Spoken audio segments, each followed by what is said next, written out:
Bienvenidos a un nuevo video de Teléfono Rojo. El día de hoy, con mi amigo Stanislao, vamos a trabajar justamente qué es la ONU.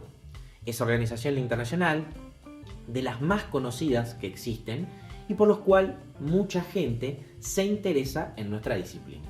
Hemos decidido enseñar acerca de esta organización, o más que nada conversar acerca de qué es, qué significa, cuáles son sus objetivos, de qué manera funciona y cómo está compuesta esta organización internacional.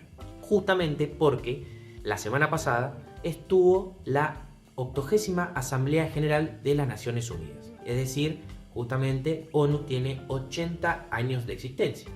Debido a esto, suponemos que muchos han visto que la Argentina ha asistido, por ejemplo, Estados Unidos, Israel, la Unión Europea en sus respectivos actores también han estado ahí y de otras partes del mundo también. Debido a esto, nosotros siempre decimos que mucha gente comienza a interesarse por las relaciones internacionales o por los asuntos exteriores y siempre la primera idea que se nos viene es Naciones Unidas, ONU, la diplomacia multilateral, otro concepto clave.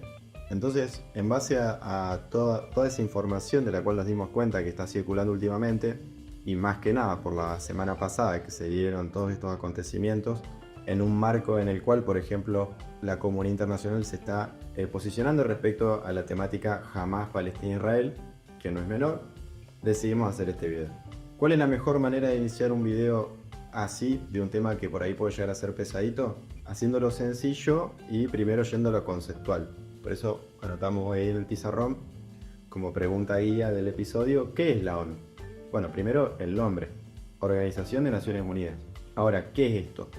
Un grupo de países, un conjunto de diplomáticos sin más.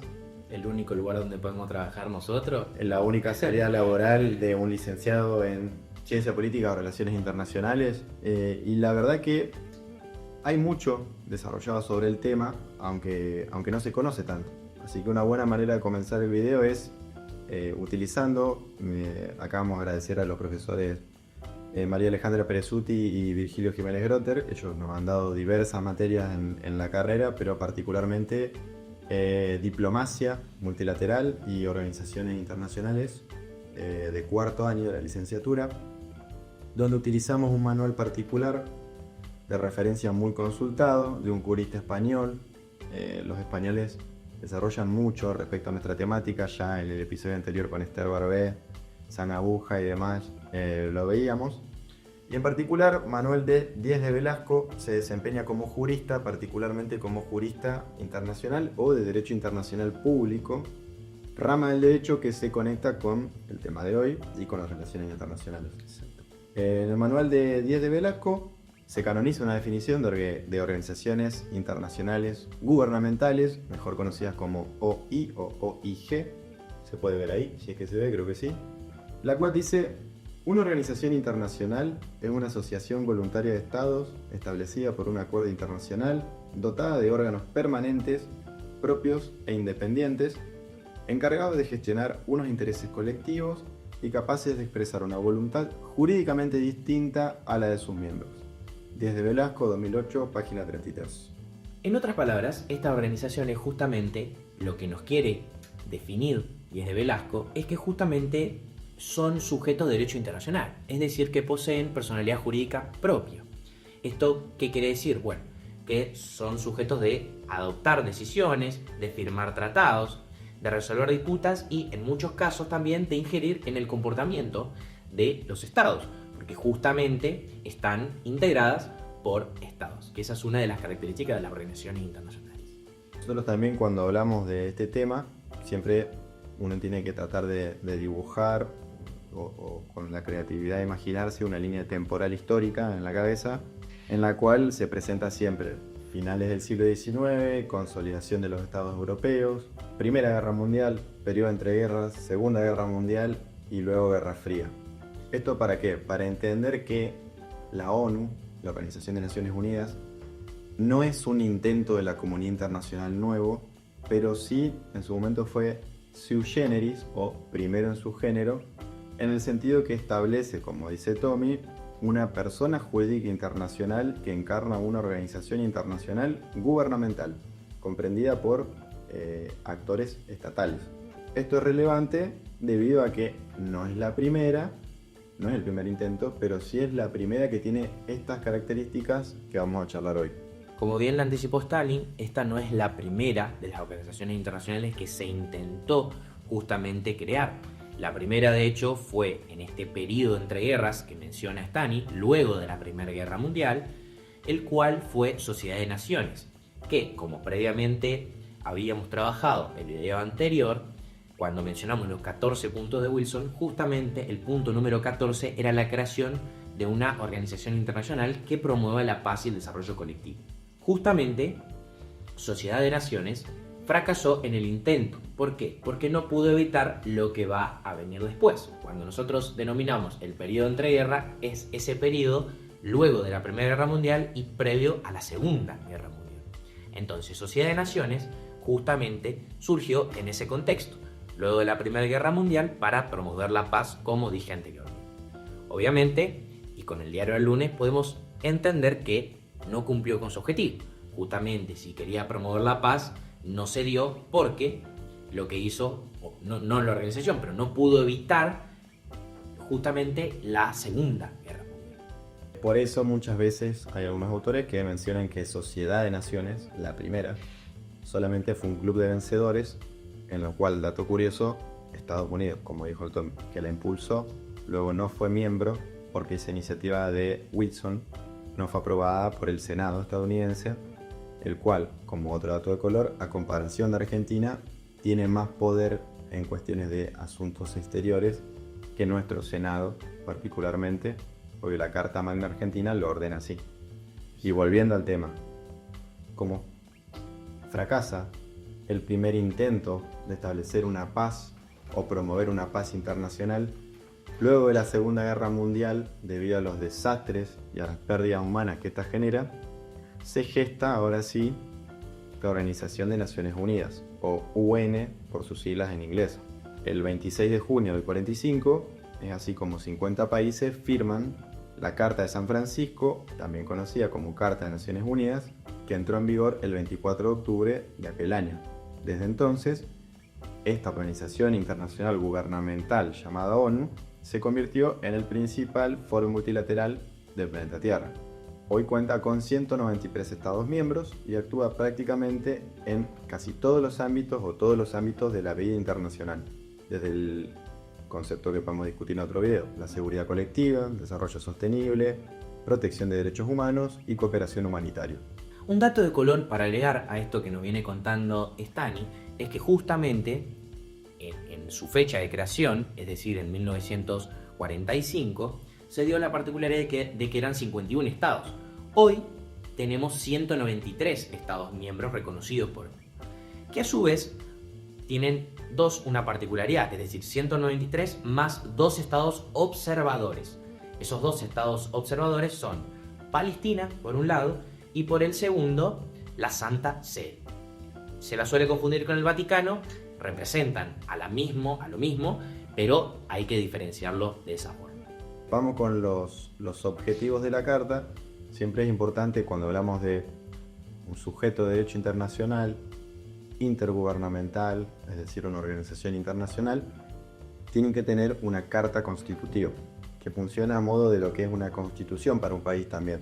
Entonces, ahora Tomás va a pasar a fundamentar o contarnos un poco cuál es el principio rector de ONU y cuáles se les agregan a ese principio primigenio que rige el accionar y el funcionamiento normal de Naciones Unidas. Como bien anticipó Stalin, vamos a trabajar la naturaleza y los objetivos de la ONU, de Naciones Unidas. Justamente en el artículo primero de su Carta Orgánica se desarrolla 4 propósitos fundamentales que debe tener y que siguen vigentes hoy en día. El primero de ellos va a ser mantener la paz y la seguridad colectiva. Justamente, ¿cómo lo va a realizar? Bueno, mediante acciones colectivas e incluso el Consejo de Seguridad, que luego vamos a tratar, puede recurrir a la fuerza en cuanto sea necesario. El artículo número 2 de la Carta de las Naciones Unidas nos va a garantizar que ésta debe fomentar relaciones amistosas entre sus miembros. Básicamente, quiere decir que debe estar basada esta relación entre la igualdad soberana entre los estados. El punto número 3 de esta Carta de Naciones Unidas va a ser promover la cooperación internacional. Esto puede ser en materia económica, social o cultural también. Un ejemplo de esto puede ser la colaboración que existió en la pandemia COVID-19. Todo esto debe ser en el marco del respeto de los derechos humanos. Punto clave para Naciones Unidas. Aunque, como podemos garantizar de algún modo y adelantar un poco, no se cumplen, porque de hecho muchos países en los que son parte de Naciones Unidas no cumplen con los requisitos para respetar los derechos humanos. Hay muchísimos casos, no vamos a puntualizar en uno, pero por ejemplo puede ser Corea del Norte, puede ser el caso China en muchos aspectos, el caso Rusia, y así muchísimos más países que luego podemos puntualizar y trabajar.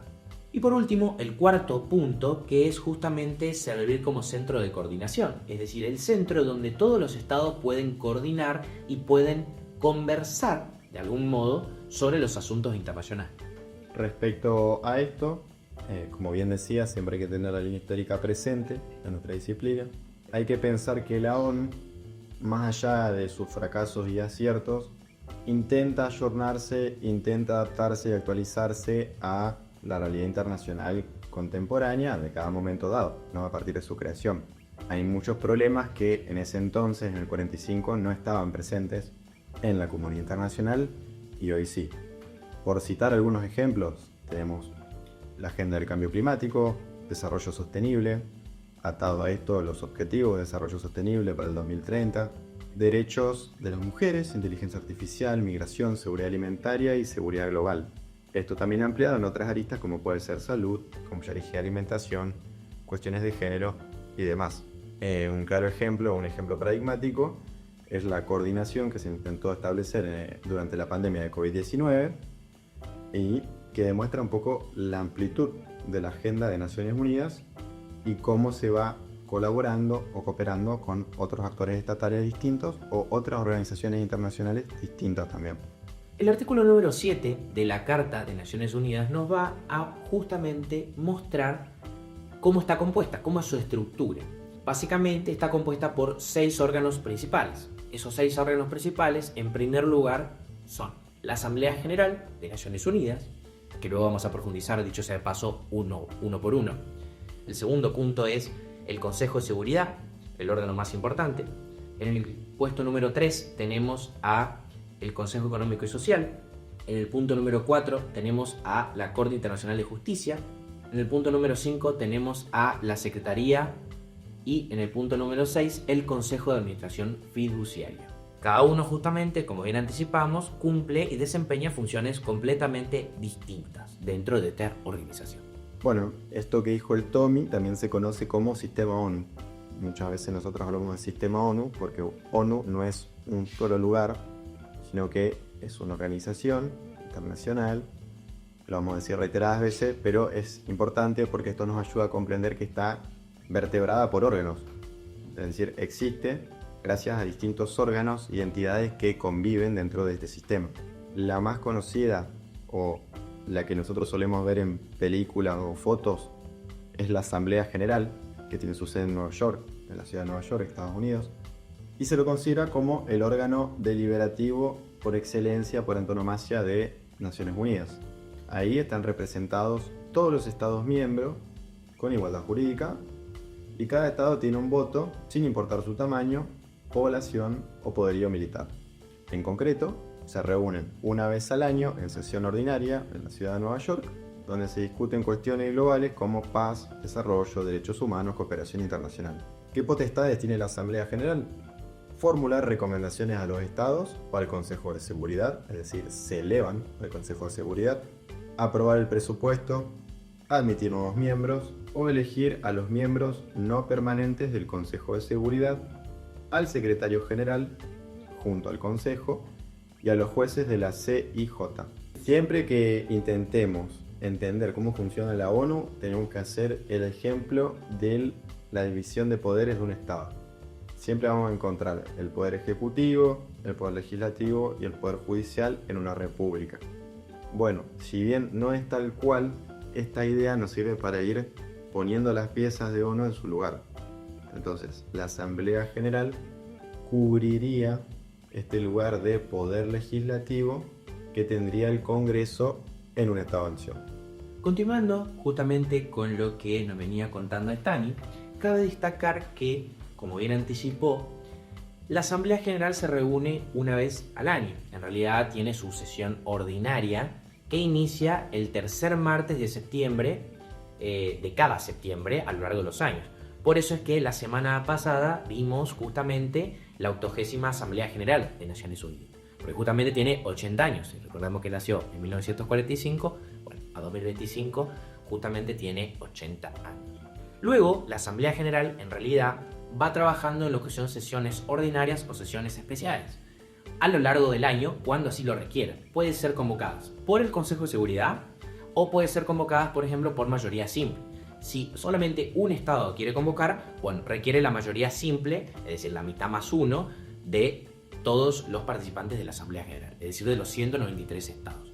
¿Por qué? Porque los dos Estados observadores no tienen ni voz ni voto, solo pueden observar justamente lo que pasa en la Asamblea General.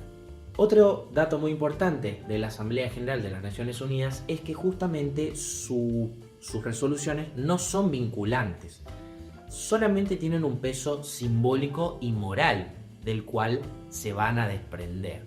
¿Qué quiere decir esto? Que básicamente sus decisiones no son obligatorias.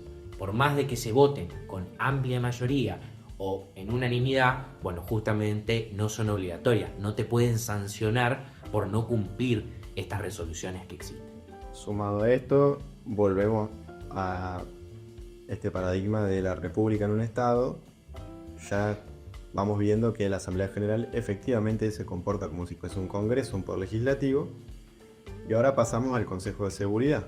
El Consejo de Seguridad es el órgano más influyente dentro del sistema de Naciones Unidas, porque tiene como responsabilidad u objetivo mantener la paz y la seguridad internacionales.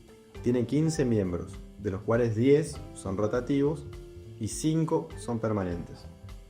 Estos 5, que son China, Estados Unidos, Francia, Reino Unido y Rusia, tienen poder de veto.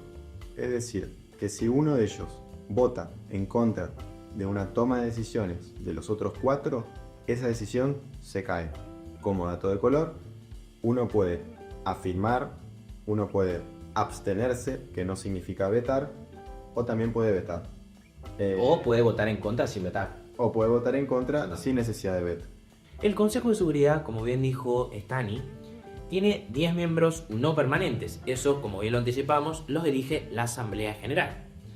Por lo tanto, es una de las potestades que tiene esta Asamblea y cómo se relaciona.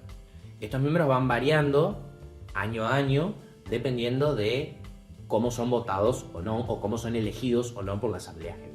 Pero acá lo interesante justamente del Consejo de Seguridad, y para ampliar esto que nos estaba contando Stani, puede ser un ejemplo de lo sucedido con la guerra Rusia-Ucrania. Esto es un ejemplo justamente para marcar el derecho a veto que tienen estos 5 miembros permanentes. Justamente una resolución del Consejo de Seguridad fue el cese al fuego o el alto al fuego en la guerra Rusia-Ucrania. Obviamente, como uno de los involucrados es Rusia y tiene poder de veto, no cedió y justamente aplicó su derecho a veto ante esta resolución. Por lo tanto, por más de que los otros 4 puedan estar a favor, si uno de esos 5 aplica el derecho a veto, no se puede dar.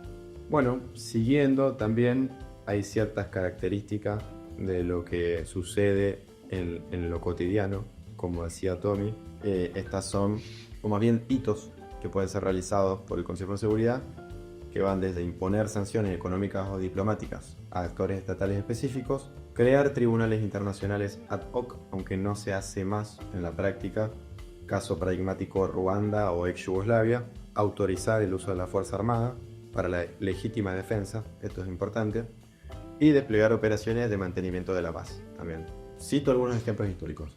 En el 91 se autorizó el uso de la fuerza en la Guerra del Golfo tras la invasión a Kuwait por Irak. En 2011 se aprobó la intervención en Libia bajo el principio de responsabilidad de proteger, o R2P por su acrónimo en inglés. Y en 2014 se ha intentado debatir sin éxito medidas sobre la guerra en Siria, bloqueadas por el veto de Rusia. Siempre la cuestión del veto es debate recurrente en la disciplina y mucho más su rol en Naciones Unidas.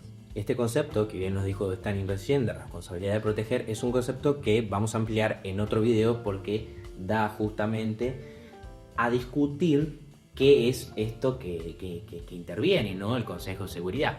Básicamente, porque nos va a permitir ampliar esta discusión acerca de el uso de la fuerza o no en situaciones particulares.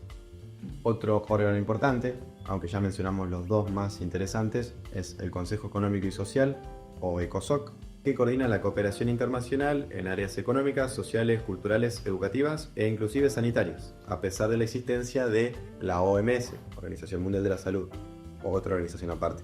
54 miembros elegidos por Asamblea General, funciona como un puente entre la ONU y la sociedad civil, ya que miles de organizaciones no gubernamentales o ONGs tienen estatus consultivo ante este órgano particular.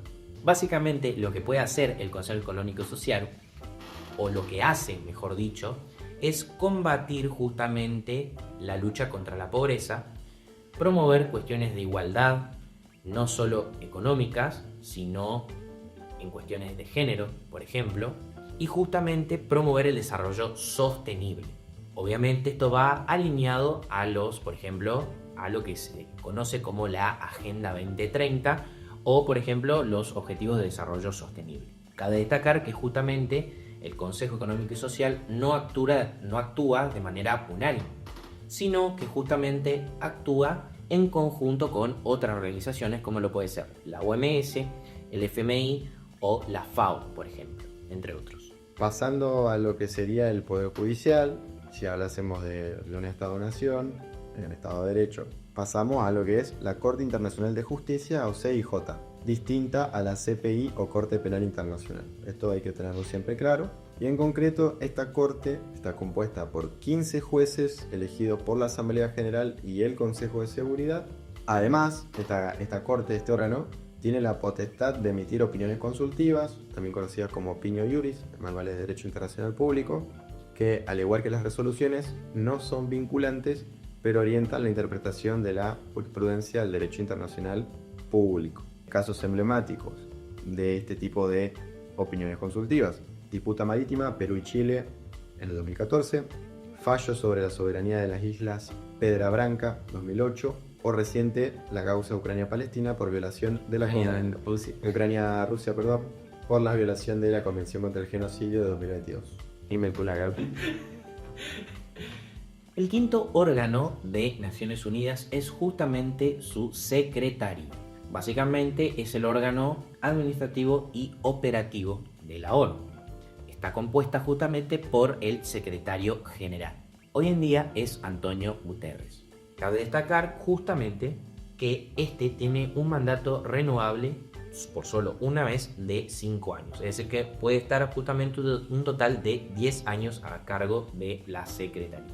El papel justamente que desenvuelve este secretario general va mucho más allá de estos trámites burocráticos, sino que justamente puede mediar conflictos o acercar justamente a las partes. Básicamente, los principios que promueve la ONU son los métodos a solución pacífica de controversias, que es un punto dentro del derecho internacional para justamente garantizar la resolución pacífica en cuestiones de disputas, por ejemplo. Básicamente evitar que se llegue a conflictos armados. A esto también le sumamos que hay un argentino que tiene perspectivas de poder ser secretario general, el cual es Rafael Grossi, uno de los diplomáticos más importantes a nivel internacional que tenemos hoy, director de la Agencia de Energía Atómica Internacional. Y también, celebramos, hoy estamos grabando el video a 30 de septiembre, el día de ayer, 29 de septiembre, fue el día del diplomático y la diplomática argentinos. También datos de colores que suman justo por el tema que estamos tocando hoy. Diría que Rafael Grossi es el principal candidato a día de hoy. Sí, el más fuerte. O por lo menos el que más fuerte está sonando. La verdad que sería bastante un orgullo para la Argentina que sea la primera vez de tener un secretario argentino, digamos. Allí, Chimento Internacional, él puso su candidatura en pie, la retrasó porque había sufrido amenazas en el enclave Israel-Irán y ahora vuelve a proyectarse como futuro secretario general de Naciones Unidas. Pasando al siguiente órgano, Consejo de Administración Fiduciario. Este órgano funcionaba en el marco del proceso de descolonización que se da luego de la Segunda Guerra Mundial y distintas etapas de la Guerra Fría. Era una suerte de órgano que supervisaba los territorios en fideicomiso, es decir, administrados por los Estados miembros de Naciones Unidas, y ayudaba o brindaba acompañamiento a la transición hacia una independencia real. Con esto nos referimos, por ejemplo, al caso de Palaos en el 94, último territorio administrado bajo fideicomiso, y el Consejo suspendió las actividades del mismo. Exactamente, es decir, a día de hoy el Consejo de Administración Fiduciaria no se encuentra en actividades. Existe, sigue existiendo, pero no cumple más funciones, porque justamente el caso de Palaos, que nombró Stani en 1994, fue el último caso de descolonización conocido en algún punto. Justamente lo que intentó este consejo es garantizar ese orden hacia la independencia, digamos. A día de hoy se puede discutir si en algún punto, con todo lo que está pasando en África, puede llegar a funcionar de la misma forma de que lo hacía anteriormente. Pero bueno, eso es otra discusión que no vamos a resolver en este video. También nos vamos para el lado de otro concepto que vamos a tratar, que es el de Estado fallido, aunque está vinculado un poco al R2P, muy interesante también. Pero bueno, como para ir cerrando un poco el video de hoy, que quizás ha sido extenso, lo sabemos, pero también es un tema necesario de charlar, creemos que es relevante. Es interesante entender que esto es todo un sistema, como decíamos hoy, donde se vinculan distintos organismos con distintas potestades, con distintas competencias, con distintas obligaciones, conformados de distinta manera, cada uno con un fin particular. Entonces, al día de hoy, para hacer la historia corta, existen más de 30 entidades como el PNUD, la UNICEF, la OMS, UNESCO y ACNUR, que todos convergen dentro de lo que conocemos como Sistema ONU, que inicialmente eran tres tipos de instituciones que mencionábamos hoy: Asamblea General, Consejo de Seguridad, Secretaría y la Corte. Entonces yo creo que, como para ir concluyendo, es interesante ver cómo se amplió debido a cómo la realidad internacional se complejizó, pero también es cierto que si uno ve con el diario del lunes el accionar, no siempre han podido llegar a resoluciones óptimas, teniendo en cuenta el potencial, el poder de actuación que tiene un organismo como ONU, una organización internacional gubernamental como las Naciones Unidas. Pero bueno.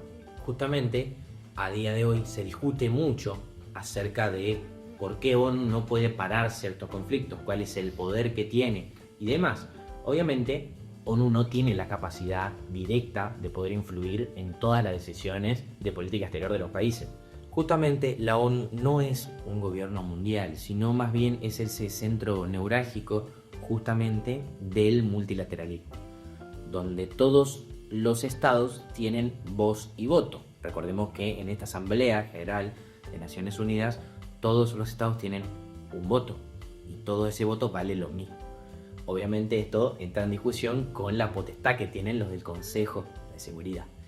Pero bueno, obviamente por eso se discute. Tenemos países, por ejemplo, como Brasil, que están abogando por una reforma de este Consejo de Seguridad para ampliar o promover una mayor democratización de Naciones Unidas.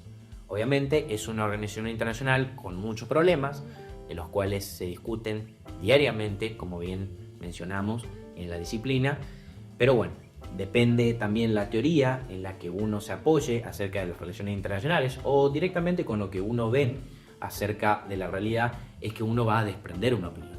Justamente hay teorías que van a estar más cerca de un rol mucho más proactivo o mayoritario de Naciones Unidas, y otras que directamente la van a tomar como un organismo que no sirve para lo que fue creada, que es garantizar la paz y la seguridad internacional. Para cerrar, bueno, reiteramos el agradecimiento a los profes de la Cátedra de Diplomacia Multilateral y Organizaciones Internacionales. ¿Por qué? Porque gracias a esa cátedra pudimos identificar qué material necesitamos para este video, en concreto el manual de Díaz de Velasco del año 2008, denominado Las Organizaciones Internacionales, la edición número 15 del mismo, hecho en Madrid por Editorial Tecnos. También consultamos a la Carta Original de Naciones Unidas, al sistema. Hay un documento que se llama Carta acerca del sistema o Excel acerca del sistema de Naciones Unidas. Lo usamos para guiarnos y poder transmitirles a ustedes de la manera más clara posible cómo funciona todo esto. Así que sin más, bueno, eso ha sido el video de hoy. Quizás sea un poco más extenso que el de la vez pasada, pero era necesario.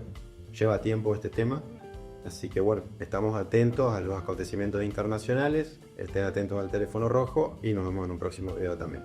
Los invitamos a justamente dar me gusta, suscribirse al canal y activar justamente la campanita, como dirían todos los youtubers. Hoy estamos en ese mundo, así que también se las vamos a pedir para justamente no perderse ni uno de sus videos. Intentamos que quede lo más claro posible, pero si alguno tiene alguna duda o le surge algún comentario respecto a lo que venimos diciendo, lo vamos a leer en la caja.